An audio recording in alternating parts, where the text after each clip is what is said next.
सब लोग रुंझुन के जिए के मन्नत मांगत रहले और हम दुआ करत रहनी कि वो मर जाए। फिर भी बच गईली वो। तबे तो हमरा के गुड्डू के घर छोड़ के बाहर आवे के पड़ल।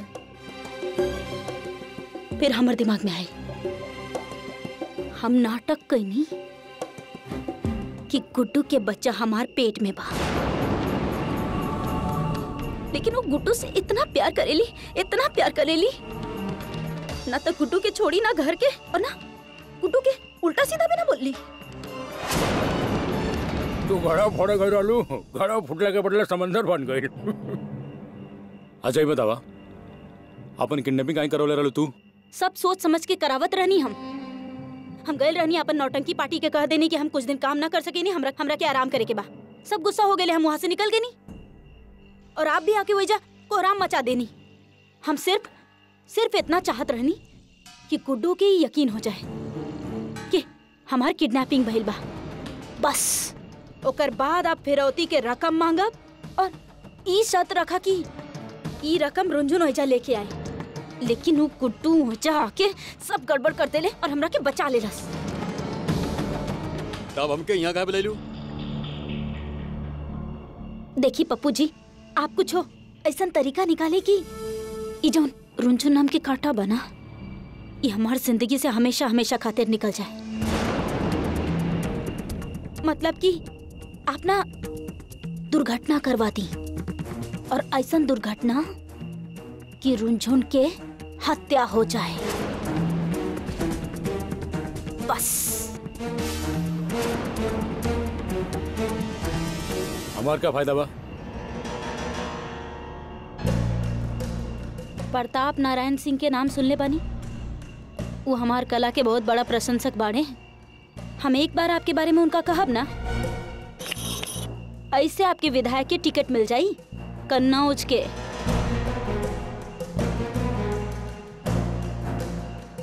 सोच ली।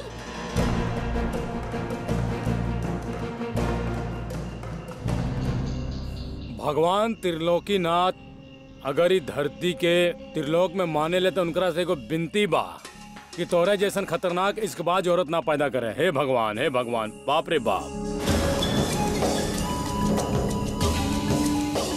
गुड्डू से हम बहुत प्यार करेनी और गुड्डू खातिर हम रुंझुन से तका केहू से भी लड़ सकेनी, केहू से भी युद्ध कर सकेनी। और आपके तो पता ही बा कि युद्ध में सब सही होखेला, चाहे वो राजनीति होखे या फिर कूटनीति।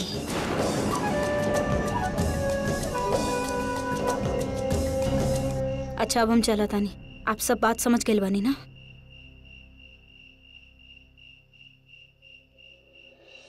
एक मतलब नीलू हमके और गुड्डू जी के अलग करे के चाहत रहली, खेल खेलत रहली हमारे साथ और हम बेवकूफ के तरह ओकर साथ देवे चाहत रहली। यहाँ तक कि ई कहल के ओकर पेट में गुड्डू जी के बच्चा हा, इहो कोरा झूठ रहे। हे भगवान, कितना खतरनाक लेकी है ई। गुड्डू जी के सब कुछ सच सच बतावे के पड़ी, वरना कहीं फंस न जाए।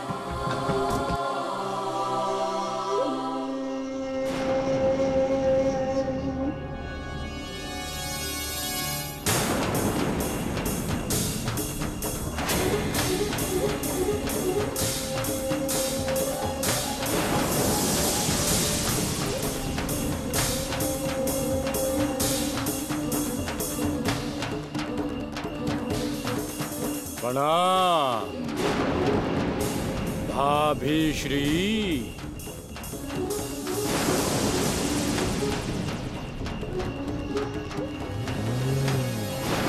चली अपनी छोड़ी, चलो। अरे अपनी छोड़ी अपने।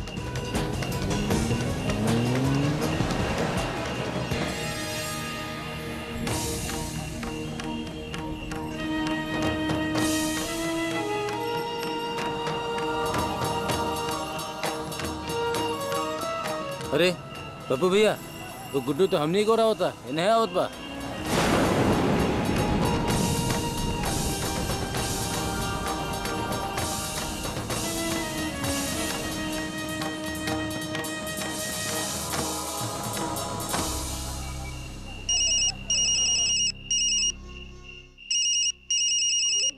रंजन के फोन। हेलो हेलो हेलो, इस ससुर फोन काहे काट देली हमार, दोबारा मिला होता नहीं।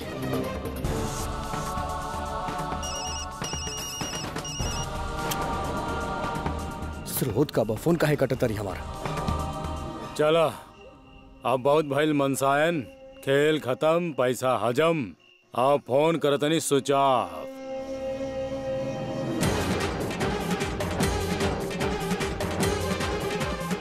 अरे फोन काहे स्विच ऑफ जात बा। अब पहले फोन काटत रही, अब फोन स्विच ऑफ जात बा। ससुर कुछ तो गड़बड़ बा।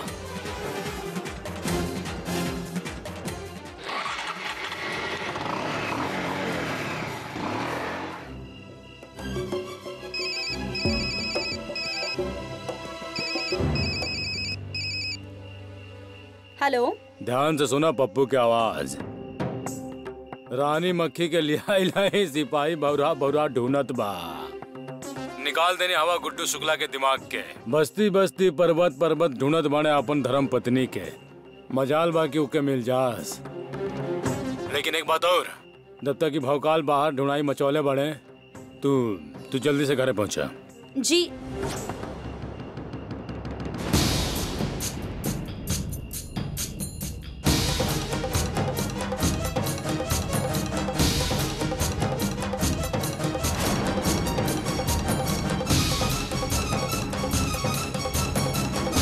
यहाँ घर के बाहर क्या करता रू, और फोन पे कैसे बात करता रू तू।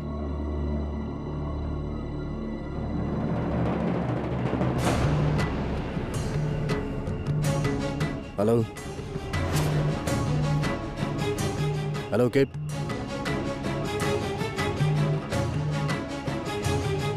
हमारा आवाज सुन के फोन काट देलस। कैसे बात करत रहू। केहू ना गुड्डू, वो हम अपन नाटक कंपनी वाला के फोन लगावत रहनी बार बार, ताकि वो रुंझुन के जल्दी से ढूंढ सके। तारा के कैसे पता कि रंजन घर पे नहीं।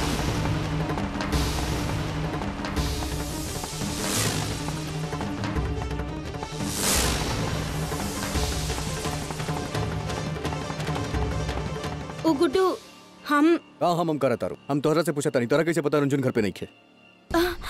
हाँ, अभी जब सब लोग घर पे सुतल रहे तो हमरा ही लगल कि रुंझुन बाहर निकल के कहीं जात रहली।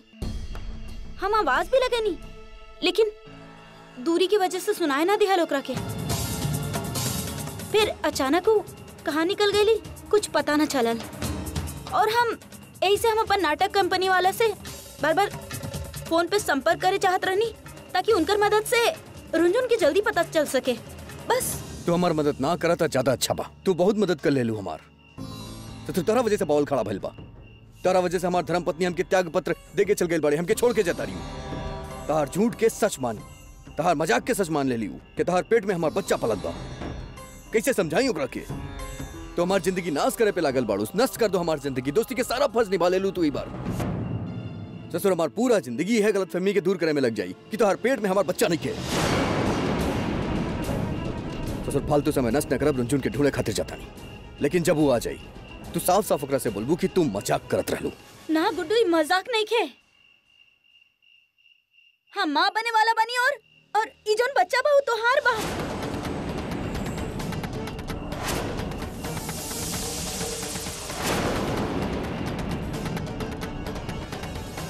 ससुर मन तक करत बतारा कान के नीचे बजाई।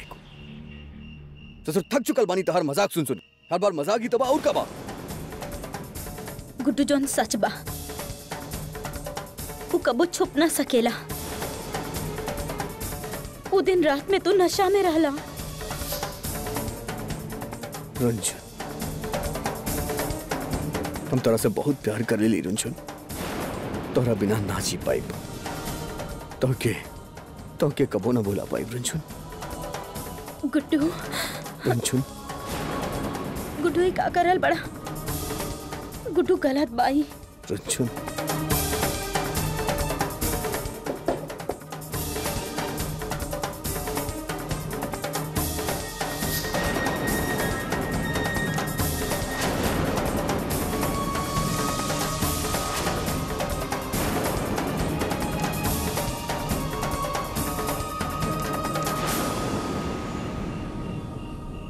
गुड्डू हम ना चाहत रहनी कि हम तू दोनों की शादीशुदा जिंदगी में आई। यही से हम तू दोनों की जिंदगी से बहुत दूर चल जाए चाहत रहनी। लेकिन पता ना रुंझुन की कैसे असलियत पता चल गई। और रुंझुन ऐसा ना हो सकेला, ऐसा ना हो सकेला, ऐसा ससुर ना हो सकेला, चाहे कुछ भी हो जाए। ससुर हम सपना में भी ऐसा हरकत ना कर सकेली कोनो औरत के साथ। देखो हम जाना तानी कि हम बही गल रानी, लेकिन इतना भी ना बही गल रानी कि हम ही तरह से नीच और गलत काम करी। जोन सच बा ओकरा बदलल तो ना जा सकेला ना। जो हो गइल से हो गइल। ये सब बात हमनी बाद में करा। अभी वक्त बा हमनी के रुंझुन के ढूंढे के चाहिए। न तो पता ना रुंझुन मतलब हमार कहे के मतलब है कि पता ना रुंझुन कुछ कर बैठे। हमनी चला था नहीं और रुंझुन के ढूंढल चाहो। गुड्डू चला।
अबे दो एकरा के ना हम अपन असली रूप दिखावतानी। पिट्ठो जीजी बिल्लो दीदी हमरा के छोड़ दो। कल सन वाली ना घर में परले ला के रही। अबे छोड़ हमरा के, छोड़ हमरा के। रुको कल सन वाली।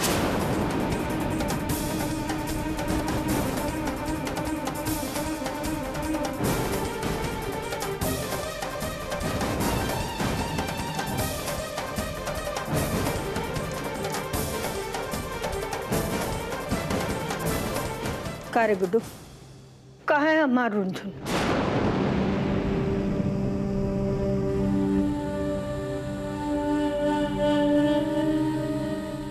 अरे काहे ना ही बोला था? मुंह में दही जम गया है। अम्मा हम हर जगह ढूंढने रुंझुन के, लेकिन रुंझुन हमके कहो ना मिलल। पता ना कहाँ चल गई बाड़ी।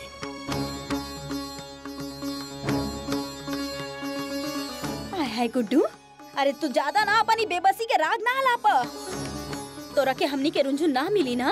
अरे कैसे मिल जाई? तो ओकरा के ढूंढबा तब तो मिली ना। अरे तू काहे ढूंढबा? तोरा की का जरूरत बा ओकरा के ढूंढे के? अरे अब तोरा के मिल गई वाली ना नौटंकी वाली। अब ते तोरा के जैसे नाच नचाई वैसने नाच नचबा। अच्छा बा ना? तू दोनों के बीच में से तो ऊ बला टल गईली। अबे चुप रहो, बकवास बंद करा अपन। ससुर बहुत सुन लेनी तोहार बकवास।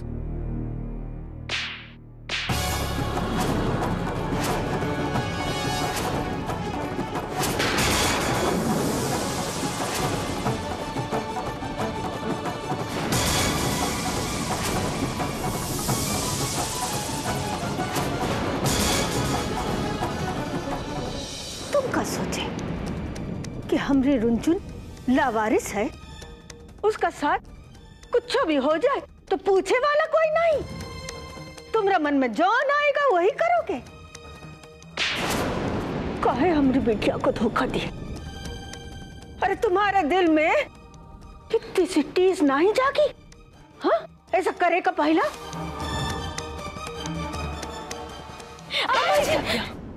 हाँ माँ जी, काहे करल बनी आप ऐसन? एमे गुड्डू की कोनो गलती नहीं खे। सब गलती हमार बा। मत करिए ऐसन। अरे तोहार कलेजा काहे कट रहा? हाँ? और ई गलती ना हा। अरे पाप हा पाप, महापाप। और ई कह रहल है कि गुड्डू कुछो ना कहले हा। अरे हम तो कह रहल है ना मिट्ठू दीदी कि ई लड़की दिखावा कर रहल हा गुड्डू के सामने। हाँ कि देखा गुड्डू कितना चाहत है हम देखे तो। और असली नटंकी तो ई लड़की हा। और इहे हो खेला तिरिया चरित्र। छी! अबे बिल्लू दीदी, अबे हम तो कहता नहीं ना कि औरत ना सुरसा बड़ी सुरसा। एक रकत नाक कान काट ला सुर्पनखा के जैसन। नहीं तो ना एक दिन हमने सबके नाक कान काट ली। ये औरत के नाम पे ना कलंक बड़ी कलंक। अरे जौन थाली में खाई ना ओही में तेजाब धर दी। हम कहा नहीं गुड्डू, हाथ कर देला तू था। अरे रुंझुन दुनिया में अपन सब कुछ समझत रहे तोहरा के और तू नाचे वाली के साथ गुलछर्रा उड़ावत बड़ा।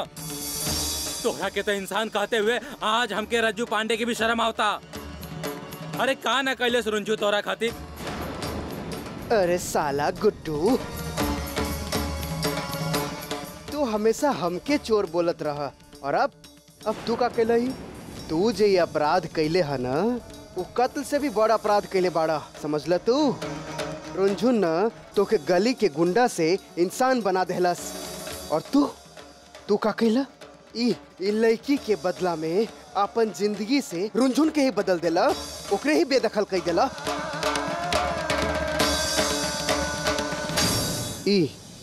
ई हमार भांजी के हाथ के लिखल खत, ई तोहरा दुन्नु के अदालत में सजा दिलवाई। खत कानून के किताब में एगो मिसाल बन जाई। बस करिए आप लोग, और कुछ कहे की जरूरत नहीं खे। हमने तब से आप लोग सबके बार बार कह रहल बानी कि गलती हमार बा। दोन भी बहिल सब कुछ हमार वजह से बहिल। एमे कुट्टू के कोनो गलती नहीं खे। सारा गलती हमार रहे तो सजा भी हमरा के ही मिले के चाहिए और केहू के ना। और हम अपना आप के सजा देब और एकर आरोप गुड्डू पे ना आवे के चाहिए। समझ गए नहीं आप लोग?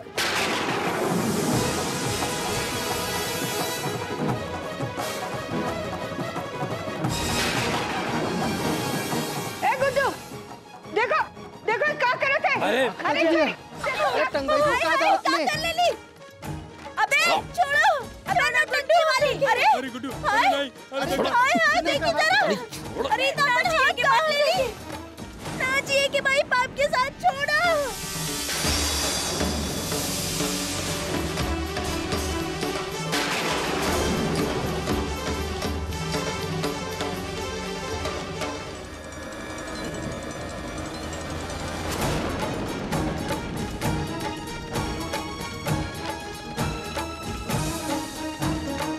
कुकान, डॉक्टर के बुलाओ जल्दी।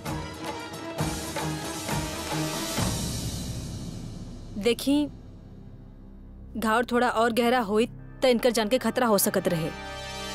ई बाल बचल हैं और वैसे तो पुलिस केस था, पुलिस के तो इन्फॉर्म करे के ही पड़ी। नाना डॉक्टर, एमे पुलिस के बुलावे की का जरूरत बा? ई बस एगो हादसा रहे। वो हम रसोई में सब्जी काटत रहनी और हमार हाथ से चक्कू फिसल गई और हमार हाथ कट गई। अच्छा ठीक है, ड्रेसिंग हम कर देले हैं और कुछ दवाइयाँ लिख ले हैं। ये आप मंगवा ली और टाइम से दे दी। ठीक बा। काबना डॉक्टर साहब, ये हादसा के दौरान नीलू पेट के बल गिर गिल रही तो हमके लागत बा कि बच्चा की कोनो तकलीफ ना होके। तो आप चेक करब के सब कुछ सही बा कि ना, कहीं घाव होता ना हो गिल बच्चा के।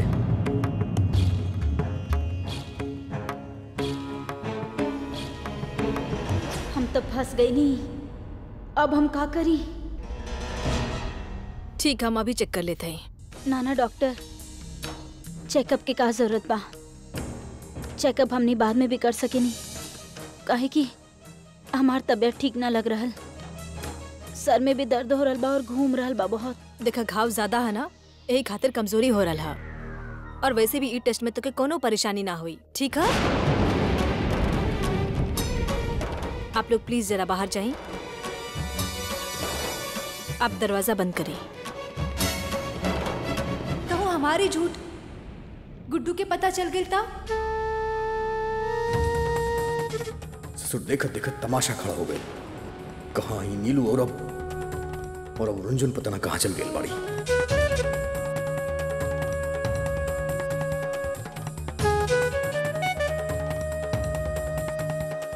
टिपी टिल्लू, बेटा भाभी की कुछ पता चलल? भैया सब जगह देख लेनी, भाभी कहूँ ना मिलने। भैया सराय मीरा के ई छोर से ऊ छोर तक देखनी, भाभी कहीं पता ना चल। भैया बेटा हमके कुछ ना पता, कहीं से भी कुछ भी करा भाभी के ढूंढ। चलो टीवी। गुड्डू, ये सब तुम्हारे कारण हो ही रहा है। अरे तुम्हारे कुलच्छन के कारण तुमको तो नरकों में जगह नहीं मिली है। हम कह देते हमरे बिटिया को कुछ हो जाए ना तो हमारे शराब से तुम भस्म हो जाइयो। अरे 7 जन्म में शांति नहीं मिली है तुमको। कौन जाने कहाँ हुई है हमारी बिटिया। अरे कहाँ छोड़ कर चली गई हमका। ससुर हम यहाँ से ना जा सकेली, तब तक ना जा सकेली जब तक हमके सच्चाई के पता ना चल जात। जब तक ये बात के पता नहीं के चल जात कि नीलू जोन कहत रही के सच का बा।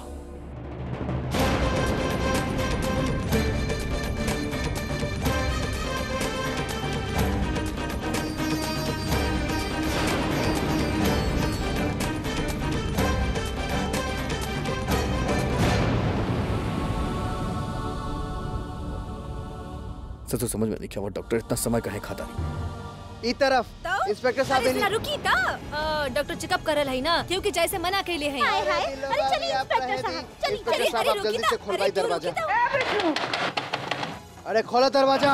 अरे डॉक्टर साहिबा, अरे दरोगे जी आयल बड़े, जल्दी दरवाजा खोलो। ये बाड़ी उलाई की, ये बाड़ी अभी थोड़ा देर पहले चौका में जाए के ना अपन कलाई के नस काटत रहली और जोर जोर से चिल्लाई के कहत रहली कि हमरा के जिए के नहीं के। ओ विष्णु पांडे, अबे का ड्रामा लगेले बाड़े? पुलिस काहे बुले ले तू? अरे गुड्डू तू 2 मिनट शांत रहा ना। डॉक्टर साहिबा, आपके पता ना कि इस सीधा सीधा पुलिस केस है। आपके फर्स्ट किट देवे के बाद पुलिस के इन्फॉर्म करे के चाहत रहे, ये आपकी ड्यूटी रहे, समझनी आप? अगर इंस्पेक्टर साहब चाह लेनी ना तो अभी के अभी आपके खिलाफ कंप्लेंट दर्ज कर सकेले, समझनी? देखिए इंस्पेक्टर, हम एगो डॉक्टर हैं और एगो पेशेंट के देखे आयल रहनी। हम पेशेंट से पूछले रहनी कि का भइल। पेशेंट बोलले कि सब्जी काटे वक्त हमार हाथ खुद ही कट गेल रहे, तो यही खातिर हम सोचनी ना। डॉक्टर साहब एक सेकंड, 1 मिनट रुक जाइए। सिंह साहब, जैसन आपका अब हम कर ले, प्लीज एक बारी टेस्ट होके दा बस। ना गुड्डू, हम डॉक्टर साहिबा के ऐसा करे की अनुमति ना दे सकेले। हाँ गुड्डू जी, हम कोनो परेशानी में ना फंसे के चाहते हैं। हमके जाए दी, चले। अब हम क्या अपन काम करे थे? आपके कुछ समझ में आवत है ना, जब हालात अपन पूरा तरह से काबू में रहे तो आपका क्या कहलस पुलिस बुलावे खातिर? अबे कुक्कन, वकील तू बाड़ा कि हम है? हम वकील है, समझला? का सही और का गलत ये तू हमके ना सिखावा, समझला? तो के अभी हालात काबू में लग रहा है ना, और ये बात की का गारंटी है कि दोबारा सुसाइड करे की कोशिश ना करी? हाँ तनीलू जी, अब आप ये बताएं कि आप अपन जान लेवे की कोशिश करनी?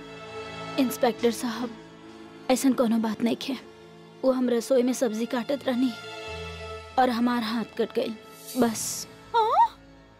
आए हाय दरोगा जी, और ये लड़की तो एकदम साफे झूठ बोला ताड़ी। वो कहा है ना दरोगा जी, बाड़ी तो ये नौटंकी वाली ड्रामा करल बड़ी ड्रामा। कहा है ना दरोगा जी कि ये खातिर जान देवे चाहत रहनी ना, एकर पेट में गुडुआ के बच्चा बा। का? हाँ। अरे फेनू, गुड्डू पर तक केस बन जाए। बिना नीलू के आत्महत्या करे खातिर उकसैले बा।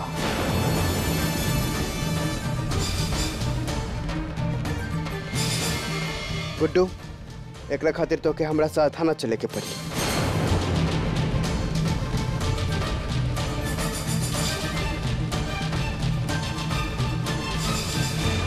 ये हमरा से का हो गई? गुड्डू के पावे के चक्कर में हम गुड्डू के ही फंसा देनी। चला। रुकिए इंस्पेक्टर साहब।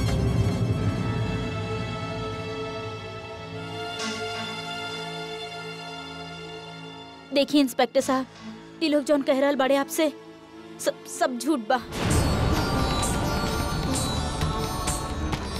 जौन कुछ भी भइल बा ओमे हमार गलती बा, गुड्डू के कोनो गलती नहीं खे। अब आप रहे बेटी, आपके आराम की जरूरत था। सच कहा, एकर पता हम खुद लगा ले।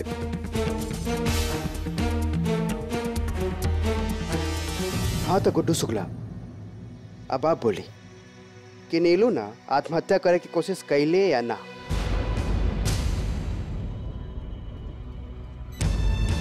चुप का है? बोली।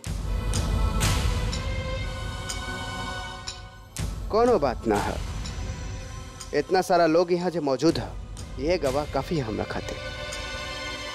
आपके हमारे साथ थाने चले के पड़ी। चला।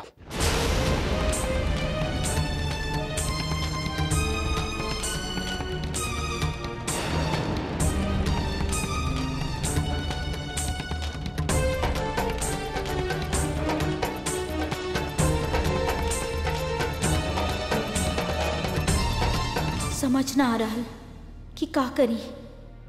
पता ना भविष्य के गर्भ में का छुपल बा, और कहीं रुंझुन वापस आ गई तो। हे भगवान, का करी यहाँ पर? कैसन चक्रव्यूह में फंस गए हैं गुड्डू जी। पता ना ये लोग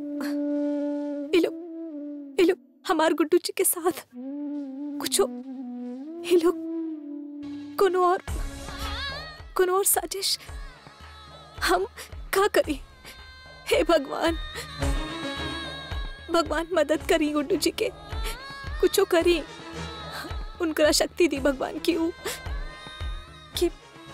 अपना आप के रक्षा कर सकी। भगवान कुछ करी, कुछ करी भगवान। पप्पू भैया,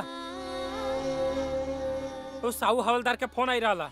वो बोलस कि गुड्डुआ फंस गई।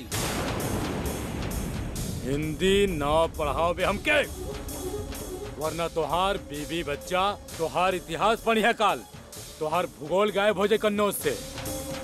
एक खातिर पूरा कांड के व्याख्या करो जल्दी से। पप्पू भैया, वो आपके नीलू नौटंकी बाड़ी ना, वो कल गुडुआ के वहाँ अपन आप के मारे की कोशिश करी नहीं, तो ओकर सुसाइड करे के मदद के इल्जाम में गुडुआ जेल के अंदर रहा। ससुरा गुडुआ बहुत बड़ बड़ बोली बोलत रहे। अब बोलिहन पप्पू यादव, बेटा अब तू पानी भी चबा चबा के पिएबा।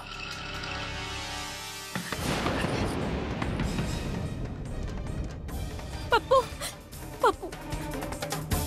देख, हमके गुड्डू जी के पास जाके बहुत ही जरूरी है। दरवाजा खोल था। भाभी श्री शांत रही आप, एकदम ओम शांति। आप तो इतना बड़ा ज्ञानी बानी, सुनले बने आपे कहे पे गुड्डू शुक्लवा गुंडे उंडे छोड़ के धंधा पानी के रास्ते पे आ गई। आपके इतना तो पता हो कि जे बड़े बड़े साधु महात्मा कही गए बड़े, छोट छोट खुशी के समय ज्यादा हंसे के ना चाहिए, और बड़े बड़े दुख के सामने ज्यादा रोए के भी ना चाहिए। तो रोवा मत, धीरज धारा। हमरा राहत आपके जिंदगी में, और आपके ना रहे पे गुड्डू शुक्ला के जिंदगी में कुछ भी अच्छा नहीं होके वाला। यही खातिर शांति बनावा और आराम से आराम फरमा के विश्राम करा। पप्पू क्या कर रहे हो?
चाची रुंझुन मिल गईली।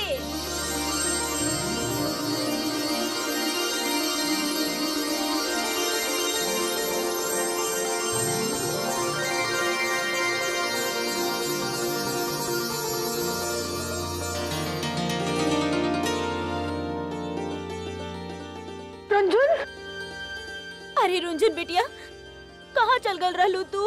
आज के बाद हमरा से बिना बतैले कहीं जाइहा मत, ना तो हम तोरा से कबो बात ना करब।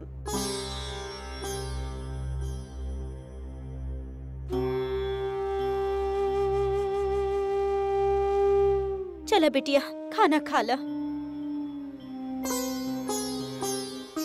ए रुंझुन, कहाँ हो बेटिया? काहे हमको अकेला छोड़ के चली गई? अब कहाँ ढूंढे तुमका? का करे? हे भगवान, सहाय लागो हमरे बेटिया का, सहाय लागो। अरे सिंह साहब, अरे ये कागज पत्तर बाद में गोद ले है, पहले हमके जाए दा यार, बहुत जरूरी काम बा हमके। काय दे, पहले कार्रवाई तो पूरी हो जाए दा। अबे कौन कार्रवाई? हम पे से खून के इल्जाम का? गुड्डू, सुसाइड भी एक तरह के कत्ल ही होला, और इस सुसाइड के कारण तू बाड़ा, और तोहरा पे तो आत्महत्या के प्रयास के खातिर उकसावे के सीधा आरोप है। ऐसे कैसे जाए दी? सही बा, बिल्कुल सही बा। ससुर वह पुराना वाला गुड्डू शुक्ला होती तो सही रहे। ससुर बेड लगावे के जगह तो हर पैंट सरकत रहे हमार नाम से। ससुर हम पर रोब झाड़ता रहे। अभी अगर रौब दिखावत रहती ना बेटा, तो आज तू यहाँ बैठल ना रहता, अंदर रहता अंदर। और हाँ, ये पुरान बात के भूल जा, वो दिन गईल। और चुपचाप ही बतावा कि तोहके कब पता चलल कि नीलू प्रेग्नेंट है? अबे का फालतू के बात करता रहे, हमार बात सुने तनी। हमके जेल बहुत जरूरी बा, हमके जाए दा। अबे रुंझुन लापता बाड़ी। देखा तेरा जोन भी जांच पड़ताल करे के बाद तू बाद में कर ले, हम सारा जानकारी देब तोहरा के। अभी हमके जाए दा। अरे ओ गुड्डू, ज्यादा बने के कोशिश मत कर हमरा सामने। रुंझुन खो ना गईल है, वो घर छोड़ के गईल है, घर छोड़ के, समझ ला? इंस्पेक्टर साहब, ई आदमी के पूजा करत रहे हमार भांजे, और साला एकर बेवफाई के वजह से हमार भांजे रुंझुन साला घर छोड़ के चल गई। अबे ससुर विष्णु पांडे औकात में रहना तब। अबे गुड्डू, तुम्हारी दादागिरी हमरा सामने ना चली, समझ ला? अरे सांच के आँच का, हमार जुबान से एक एक लफ्ज के सबूत है हमरा पास। इंस्पेक्टर साहब, ये देखिए, ली, यह हमार भांजी रुंझुन के हाथ के लिखल लेटर सबूत है। ओमे लिखल है कि हम अपन मर्जी से घर छोड़ के जा रहे हैं। पढ़िए आप।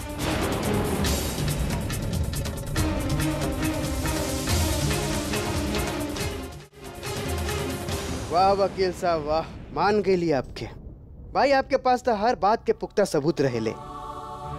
गुड्डू, तोहार बेबी रुंझुन जे है ना, वो अपन मर्जी से घर छोड़ के गई। ये खातिर ओकरा खोए के कोनो रिपोर्ट उपोर्ट लिखल ना जाए। एक बात के समझा, हमार धर्म पत्नी गलत फहमी के शिकार ही और कुछ ना। ना, ये चिट्ठी से तो ऐसा ना लगेला कि रुंझुन कोनो गलत फहमी के वजह से घर छोड़ के गई। इंस्पेक्टर साहब, आप वो बात छोड़े। देखिए, रुंझुन हमार बांझी है, हम ओका ढूंढ लेब, अरे वो मिल जाए। लेकिन उससे पहले आप ई आदमी से पूछी कि उस ससुरी नाचे वाले नौटंकी के साथ ई आदमी के कौन चक्कर है, और एकरा वजह से रुंझुन घर छोड़ के काहे गईल। पूछिए एकरा से। अबे ससुर विष्णु पांडे औकात दिखा दे लेना तू अपन। हाँ, हमरा घर में घुसत ही गला काटे खातिर तैयार हो गई। पता ना कौन मिट्टी से बनल बड़ी रुंझुन जौन तोरा जैसन कमीनन के माफ कर देली। हम ससुर गुड्डू शुक्ला बानी, जान से मार दे। गुड्डू छोड़े का? तो आज हम ना छोड़ब ससुरे। गुड्डू छोड़ा। छोड़ब ना तोरा के।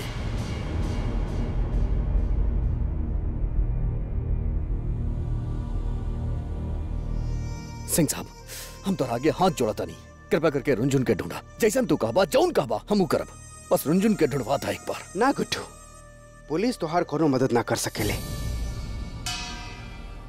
साला पुलिस से मदद मांगा था, थाना में आके हाथापाई करता रहा। साला ऐसन केस लादब, ऐसन केस लादब, अंदर कदेब, जिंदगी भर साला हुआ जरूरत रह जाइबा। अपन बीवी के राहत नौटंकी वाले के साथ रहता रहा। पेट से हा ना उरे, कितना खर्चा कैले? चुप कहा साला, बोलो।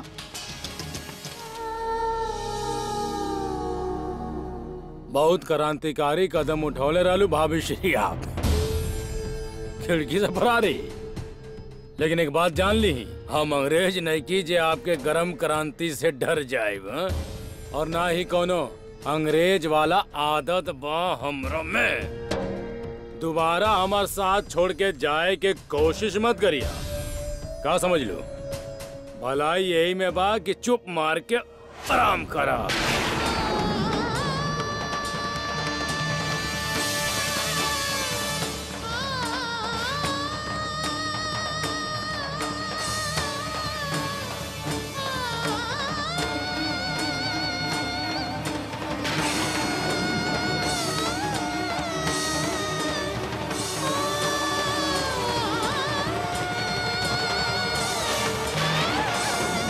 वैसे गुड्डू, एगो बात बतावा, मुझे तोहार नौटंकी वाली आइटम है ना, एकदम सही है ना? हैं? अभी बतावा कि बात पर्सनल है, तोहार धर्मपत्नी कैसन बिया?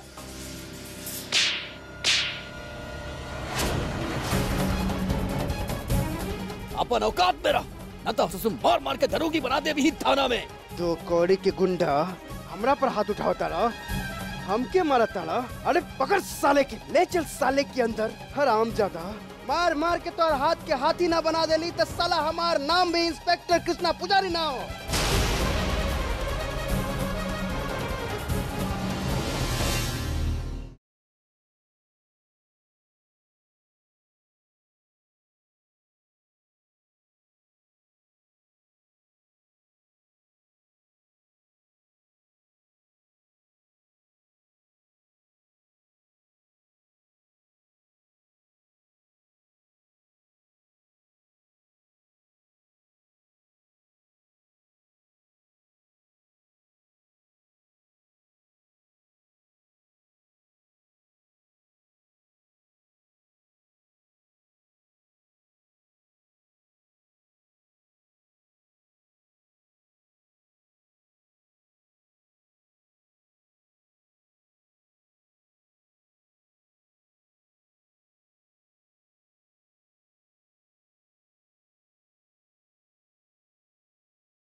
हमरा से गलती हो गई। हम तोरा के तकलीफ देवे ना चाहत रहनी। तोरा के इतना सा भी चोट लगेला ना तो हमार मन भी वही चोट सहे के करेला, और हम सहे नहीं। हम ना चाहत रहनी कि तू जेल जा, ना चाहत रहनी। हम तो चाहत रहनी कि रुंझुन जाए हमेशा हमेशा खातिरी घर से। ऐसा ना भइल गुड्डू, हम का करी?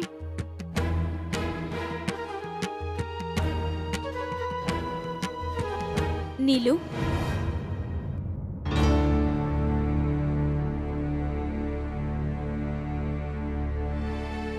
बेवकूफ कहीं के। तू कितना बड़ पागल बाड़ी, तस्वीर लेके रोवा ताड़ी।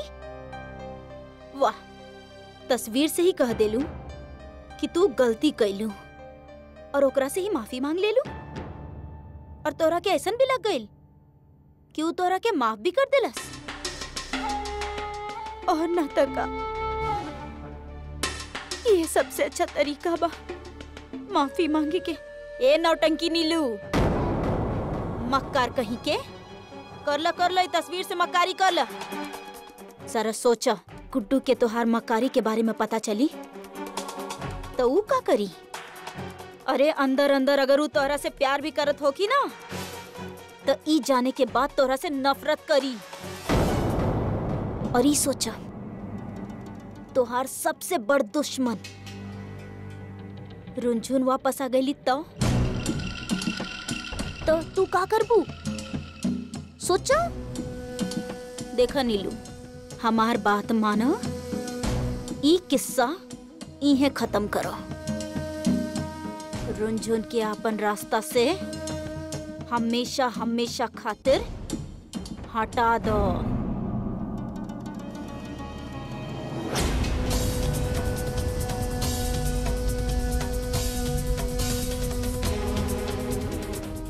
रुनझुन के अपन रास्ता से हमेशा हमेशा खातिर हटा दे, हटा दे, हटा दे।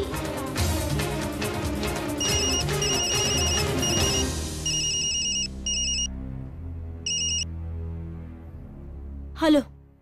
चमक छलो नीलू, सुना, ये गुड्डू के धर्म पत्नी रहा तभी हमारा साथ, लेकिन बहुत ज्यादा दिन तक ना रह पाई। कहीं भाग गई तो हमारा के दोस्त मत दिया, बता देता नहीं। पप्पू जी, आप ओकरा के ना हमेशा हमेशा खातिर ई जिंदगी से ही मुक्ति दिलाती, मतलब खत्म कर दिया ओकरा के। पगला गई बड़का विनाश काले विपरीत बुद्धि है। आप ओकरा के मार दी, हम आपके विधायक के ना सांसद के टिकट दिलवा दे, बाकी आप ओकरा के खत्म कर दी। नीलू ना गुड्डू के पावे खातिर कुछ भी कर सकेली, कोनो भी हद तक जा सकेली। तो पप्पू यादव भी सांसद बने खातिर कुछ भी कर सकेले।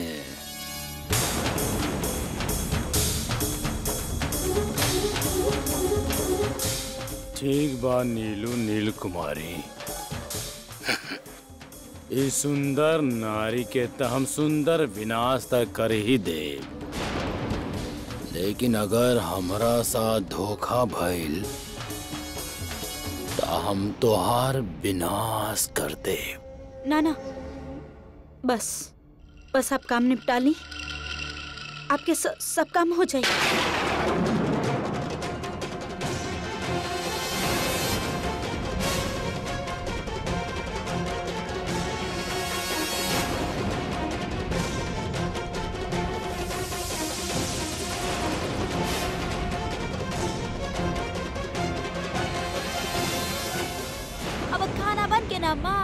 अब तैयार हो गेल बा।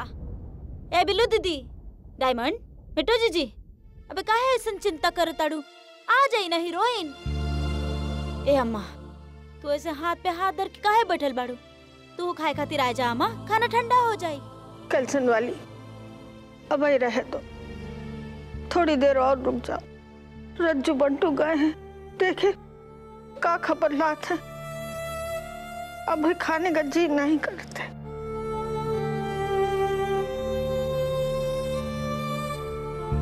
अरे हम कहते नहीं अम्मा, हम हर जगह पता कहीं नहीं, लेकिन अम्मा रुनझुन के कहीं पता न चला।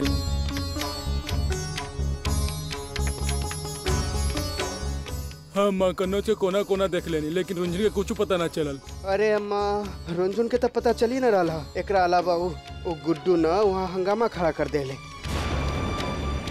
अरे ऑन ड्यूटी पुलिस ऑफिसर पर हाथ उठा देले बाबू।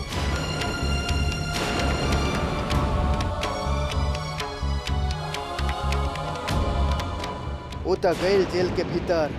अरे ई केस में पुलिस के ओकरा टंगबावे खातिर सबूत के भी जरूरी ना हा। लंबा नापी। का भइल गुड्डू के?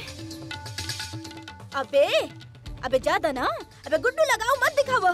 और ये सब तोहरे वजह से भइल बा। अबे तोहरे बखेड़ा के वजह से ना, ये जे हमरी हीरोइन बाड़ी ना, अबे हीरोइन घर छोड़ के चल गई बाड़ी। हम तो कहता नहीं बिल्लो जीजी, अबे दा हमरा के झाड़ू, अबे एक झाड़ू से मार के ना एक रात कर दे। खड़ा करके अबे हटा, अबे छोड़ बेटे के हमरा के एक अनसन वाली शांत रहा। अरे एक रात हम बताई। अरे हाँ कलसन वाली, मिठो भाभी बिल्कुल सही कहतिया। एक रात ना हम लटकवाई अदालत में, तबे पांडे निवास के आत्मा के शांति मिली। चल चल चला लेके चल चला, अंदर। चला अंदर।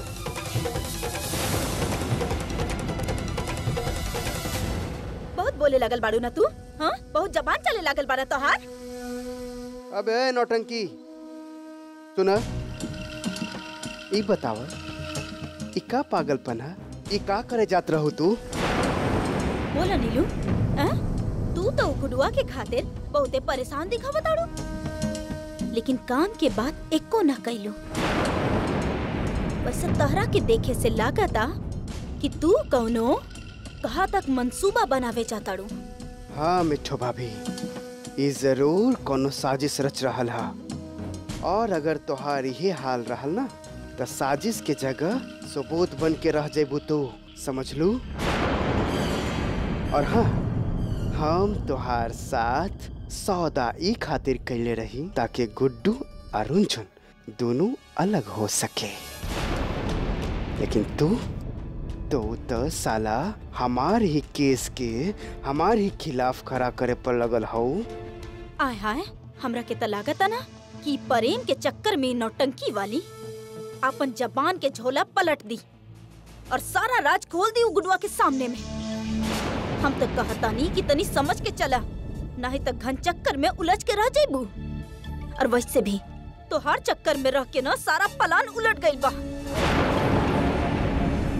ध्यान से सुना, भूल जा कि हम और विष्णु मिलके सारा प्लान बनेले रहनी, नहीं तो अच्छा ना हुई, समझ गईलू।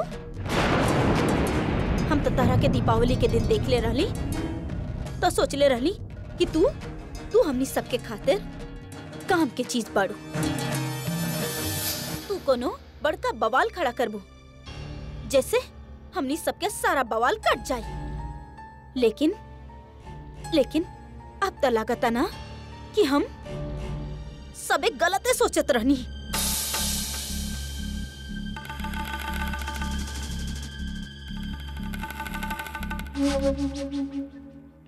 आए है नौटंकी वाली बिटिया, हमरा के तोरा से कुछ बात करे के बा।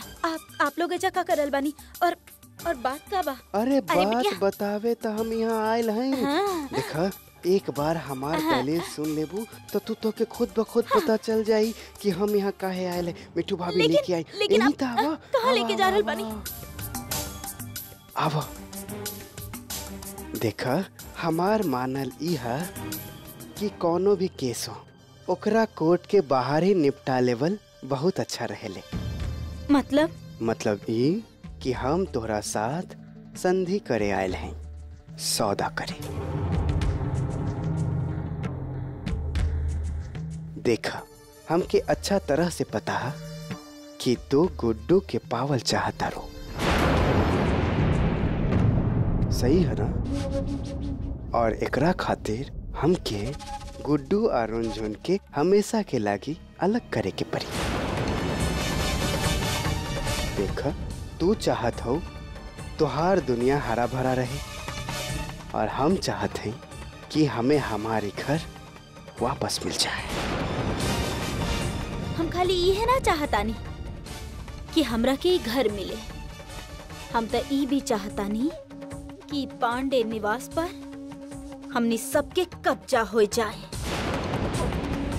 देखा, हम गुड्डू के पावे में तुहार मदद कराओ, और तू हमार मदद हमारी जायदाद वापस पावे में करबो। ना, हम ही ना कर पाई।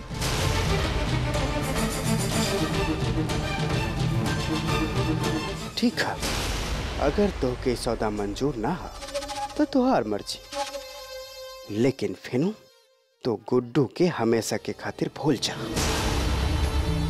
आय हाय, ई बिस्नु एकदम सही कहा था। ठीक बा कि अभी वो दोनों अलग बाड़े, लेकिन याद रखा वो दोनों के मोह एक दूसरा से ज्यादा दिन तक अलग ना करके रख पाई। बिल्कुल ठीक, तुहार पास ये मौका है गुड्डू के हासिल करे के। एकरा बाद कबो हासिल न कर पाइबो। काहे हासिल ना कर पाई? हासिल करे चाहत हूँ, अगर हासिल करे चाहत हूँ तो कर सौदा मिलावा हाथ। अरे सोच कर रहा हो, हाथ मिलावा। देखा, जिंदगी के अदालत में जे भी फैसला आई हम सब के हक में आई। लेकिन आप लोग अपन भांजी के साथ ऐसा काहे करे चाहेले? काहे होकर शादीशुदा जिंदगी बर्बाद करल बाड़े? हम बर्बाद ना कर रहा है, ओकर जिंदगी के आबाद कर रहा है। देखा, तू और हम दोनों अच्छा तरह से जानत हैं कि वो गुड्डू कल तक एगो गली के गुंडा रहे और वो जबरदस्ती हमार भांजे रुनझुन से शादी कैले है। अब वो ओकरा अपन मोह जाल में भी फंसा ले है और हम चाहत हैं कि हमार भांजे रुनझुन के शादी कौनो पढ़ल लिखल लड़का से हो, कौनो अच्छा घर में। समझ लो। आय हाय नीलू बिटिया, अरे तू इतना काहे सोचताड़ू? ए, तोरा के वो गुडुआ चाही ना, तो कर सौदा पक्का। सोच कर हाल हो, कैला सौदा।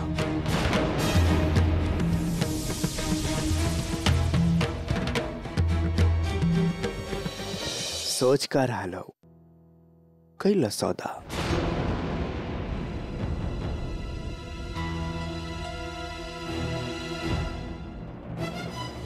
का हो गइल भाई? खात नहीं खू, करवा चौथ के व्रत रखले बड़ू का? हाँ कैली बनीता।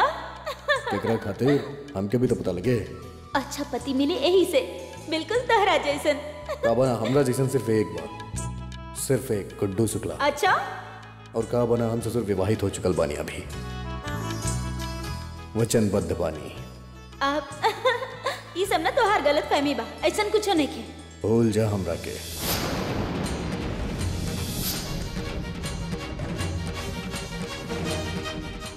हाथ हटाओ, पसंद नहीं किया हम की सब।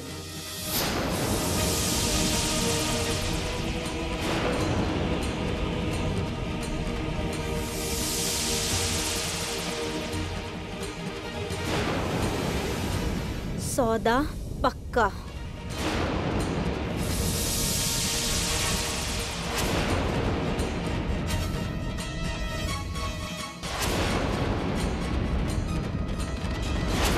आय हाय, तो हर बेवकूफी के चक्कर में ना हमने के सारा का सारा प्लान पलट गई, चौपट हो गई।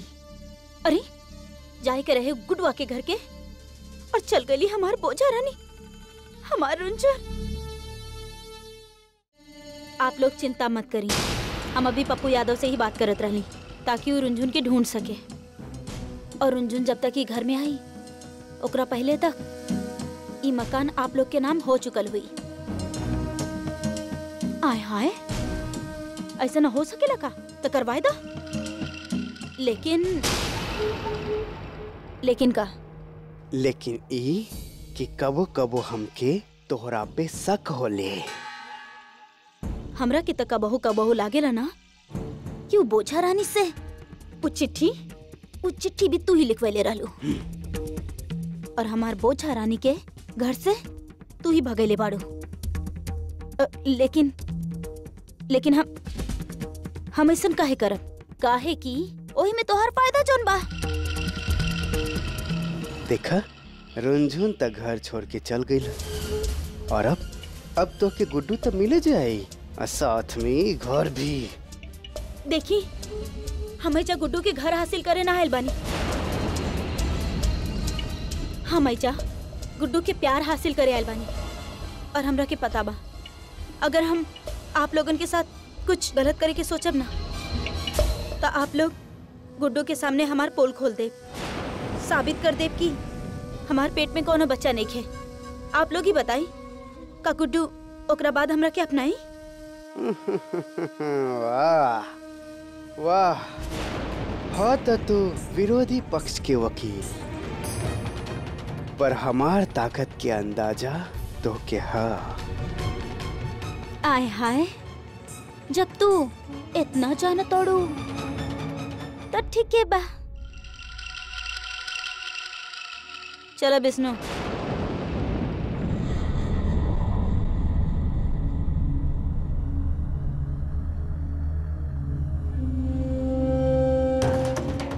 ये लोग ना जाने ले कि हमनी के जैसन कलाकार कबो भी एक सुर, एक ताल, एक नृत्य शैली के गुलाम ना हो खेला।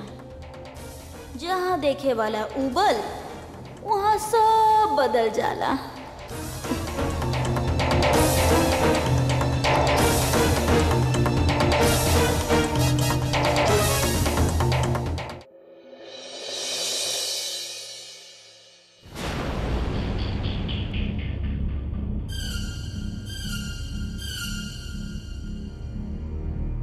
अम्मा, उ नौटंकी वाली की हालत तो बहुते गड़बड़ हो गइल बा। का ओकर हालत बहुते खराब हो गइल बा। अभी हम देखते रहनी ना, इतने देर में वो 2-3 बेर उल्टी कर देले रही। ऐसन हालत में हमरा के ई कहल ठीक ना लागल कि अभी के अभी तू ई घर से निकल जा। ऐसे हम कहनी कि आज रात भर हम यहाँ रुक जाई तो आपका कहा तानी अम्मा? वैसे वो माफी के हकदार तो नहीं है, लेकिन जाए दो, आज रात भर रहे दो का। हमार रुंझुन कौन हालत में हो, ये भगवान रक्षा करो।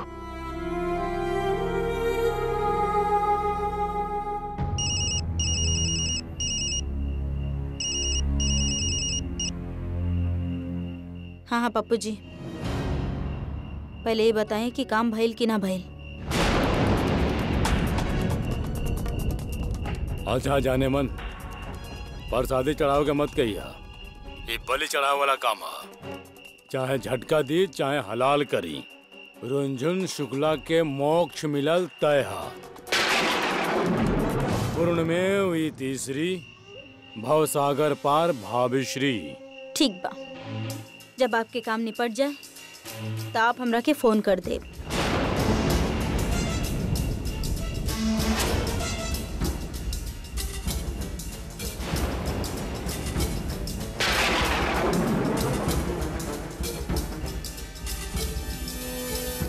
बस आज रात काम निपट जाए, फिर काबा, फिर मनाइब जसन। आय हाय, इन नौटंकी जरूर कुछ काला करे वाला बाड़ी दाल में। इस सालिक पता ना अब कौन साजिश रचता रे, रह रह के सांस भरतिया घुर्राट वकील की तरह। प्रणाम भाभिश्री।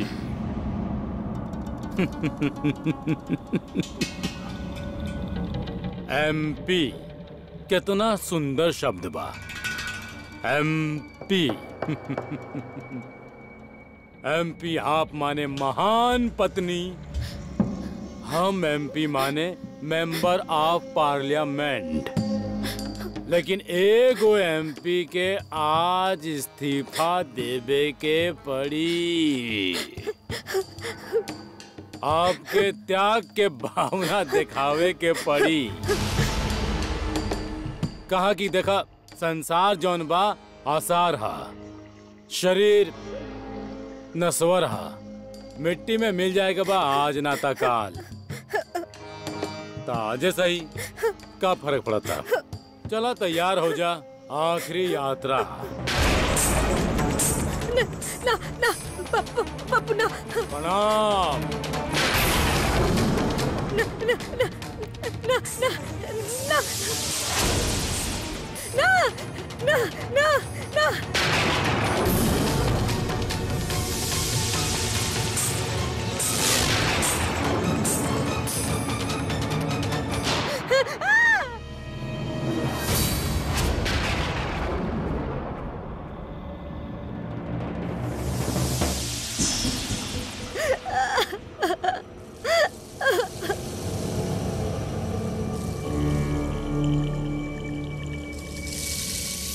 ससुरी धोखा दे गई। कौनो बात नहीं।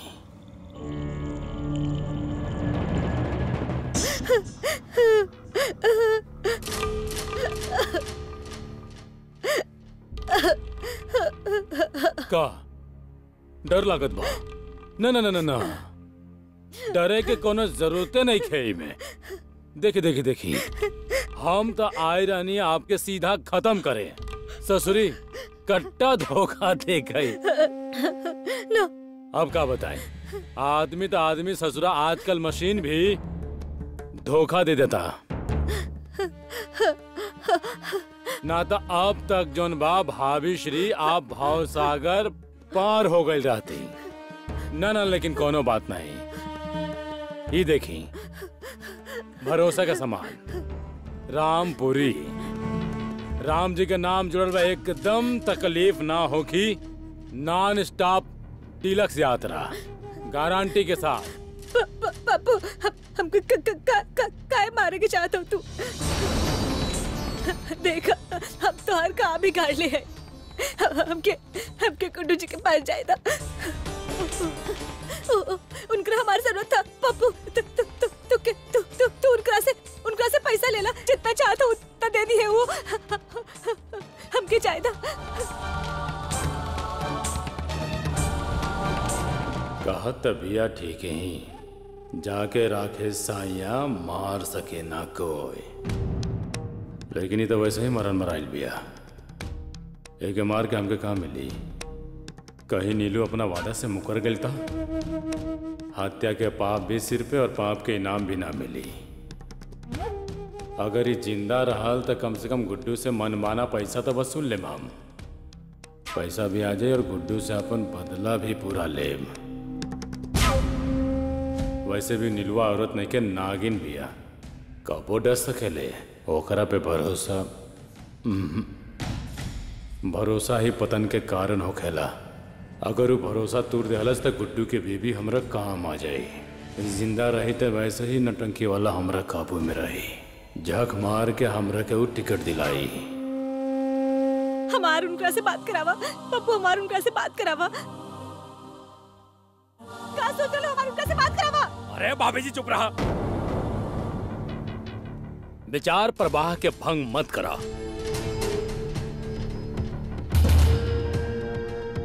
अगर एकरा के मारत नहीं की तो बाद में नीलुआ के शरीफ साबित करे खातिर नीलुआ के पर्दा फाश कर दे। मतलब एक तीर दो शिकार। ससुरा नेता बने से पहले ही नेता के तरह सोचे लगनी है।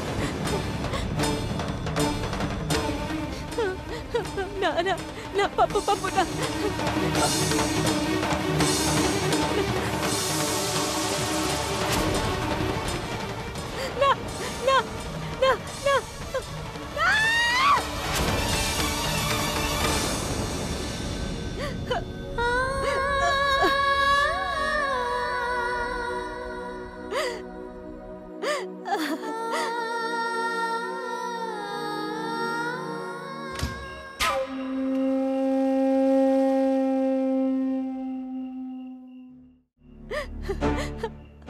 अगर गुड्डू जी लेटर पढ़ ले हुई था, उनको लागत हुई है कि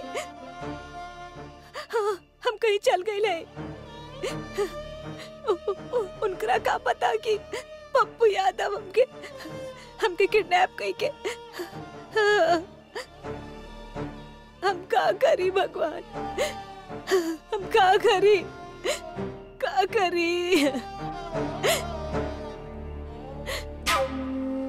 भैया जी ये मुर्गी के हलाल काहे ना कहीं नहीं छोड़ काहे दे ले?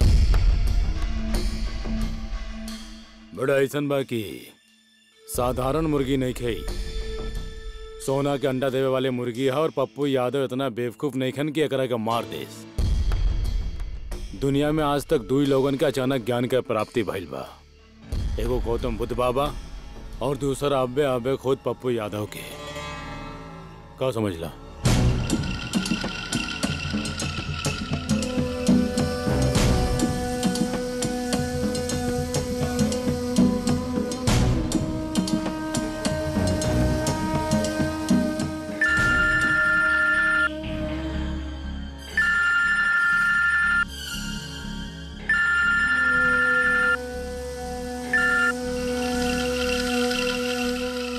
पप्पू जी, काम भइल?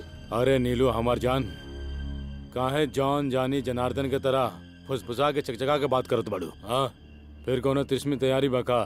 आपसे जितना पूछ रहल बानी ना उतना ही बताई, काम भइल कि ना? अबे काम के ही अंजाम देवल पहचान बा पप्पू यादव के। पप्पू जी, अब आपके एमएलए के टिकट एकदम फिक्स।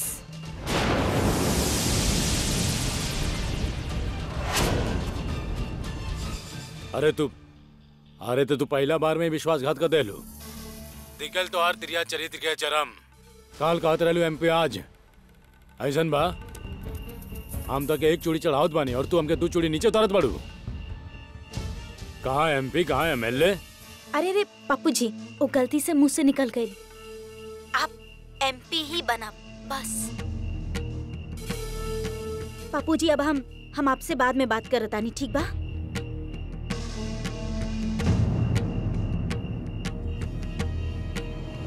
नीलू नौटंकी हमार जान, दुनिया में किम्मे गिरी 2 ही लोग क्या आवेला। एक तो द्वापर के जुआरियन के बड़े पिताजी शकुनी मामा लंगड़, और दूसर पप्पू यादव के जमाना में खुद पप्पू यादव। अब तो हमरा के और गुड्डू के एक होके से केहू ना रोक सकेला। कल गुड्डू जेल से बाहर आई और हमार दिल में कैद हो जाई, बस।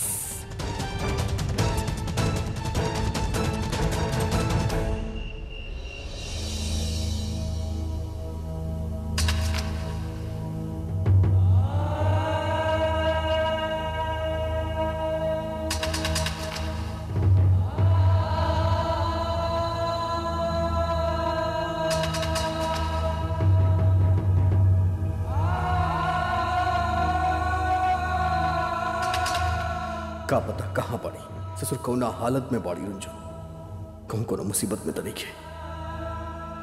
जब यहाँ से निकला तब तो ओकरा ढूंढब, लेकिन ससुर निकली तो कैसे निकली समझ में नहीं क्या होता। अरे कहाँ फंस गई बानी ससुर, कैसे निकली यहाँ से? क्या करी?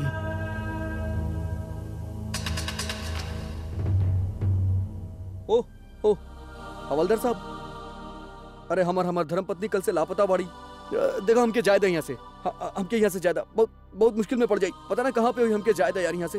देखा तू तो खुद बाल बच्चा वाला बड़ा, तू तो समझ सकेला परिवार के वियोग का हो खेला। हमके जायदा यहाँ से, हमके जाए कबा यार। अबे चुप, ज्यादा शोर कैले ना तो डंडा मुंह में घुसेड़ दे। सुन जा चुपचाप। कल सुबह दरोगा जी हैं तो उनका से बात कर लिया। अबे ससुर तो नींद खराब होत बा यहाँ पे। ससुर हमार जान जात बा। ससुर हमें कर तोड़ के निकल जाए यहाँ से, तोड़ के। ओए ससुर, अरे खोल दरवाजा, खोल एकरा के तोड़ दे हम। दरवाजा खोल एकरा के, ना तो हम तोड़ डालब सब। खोल। अबे क्या करत बाड़े रे? हम ससुर अपना जान ही दे दे, जान से मार दे खुद के। अबे रुक, अबे अरे क्या करत बाड़े तू? हाँ? जब चर्बी ज्यादा चढ़ गई बा, स्त्री गमन करबे, दूसरा के औरत भोगबे तो बीबी भागी नहीं। घर में बैठ के तो हर रासलीला देखी। अबे ससुर कौनो रासलीला ना कहीं, कैसे समझाई तो राके। देखा हमार बात समझा, हमार धर्मपत्नी बहुत भोली पड़ी। पता ना कहाँ पे हो कि यार हमके जायदा।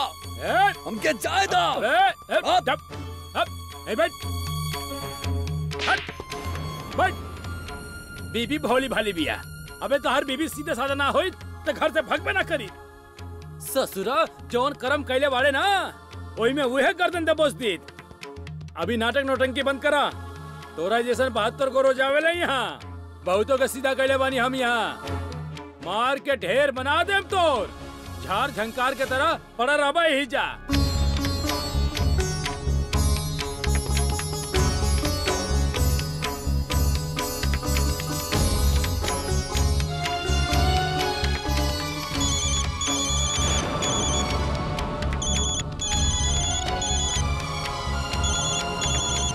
हेलो मीना। हाँ आज नाइट ड्यूटी पे। अरे हम सरकार के नौकर तो थोड़ी देर खातिर बानी। तोहार नौकर तो हम जिंदगी भर खातिर बानी।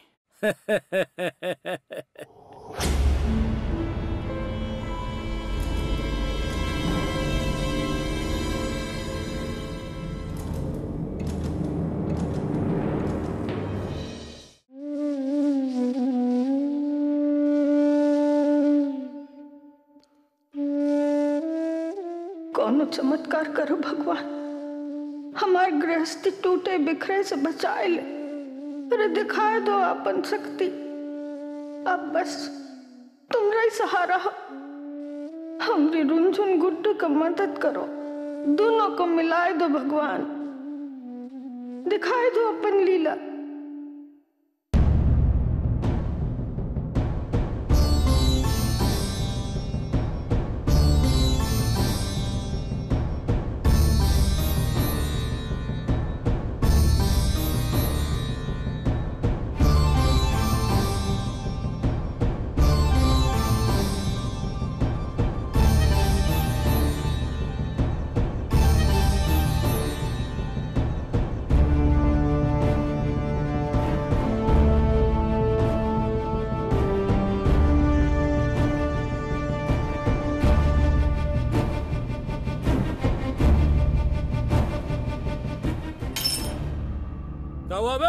कौन है? कौन होशियारी मत करिए बे। पुलिस के कान कुकुर से भी तेज होखेला।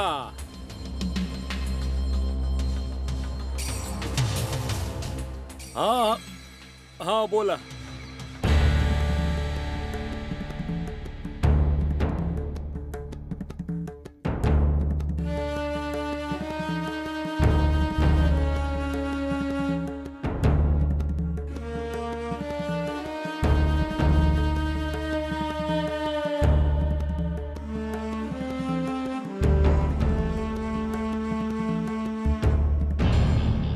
अबे ए हीरो, ये लोकअप ना है, चलती हुई गाड़ी है। हाथ बाहर निकल बा तो जड़ से निकल जाई। अंदर ले।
केस हमके आज शॉर्ट आउट चाहिए।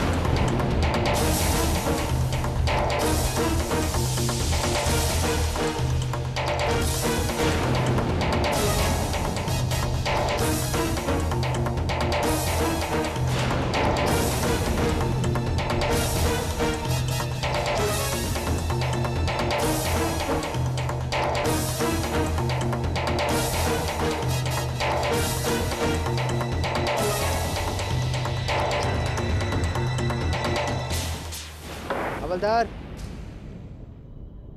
हाँ साहब। का हो रहा है? हाँ?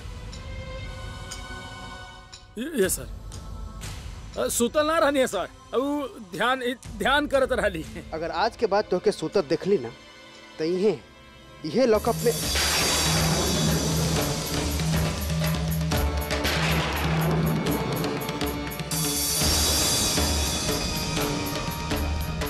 हवलदार हवलदार का है?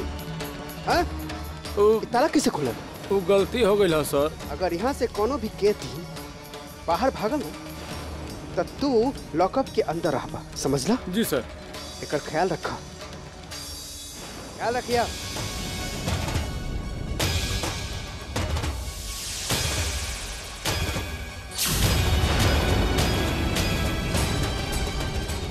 ससुर ही समय ससुर दरोगा के भी आवे के रहे, अब तो मुस्तैद हो जाई। अरे भागी तो भागी कैसे, समझ में नहीं क्या आवत के कैसे भागी।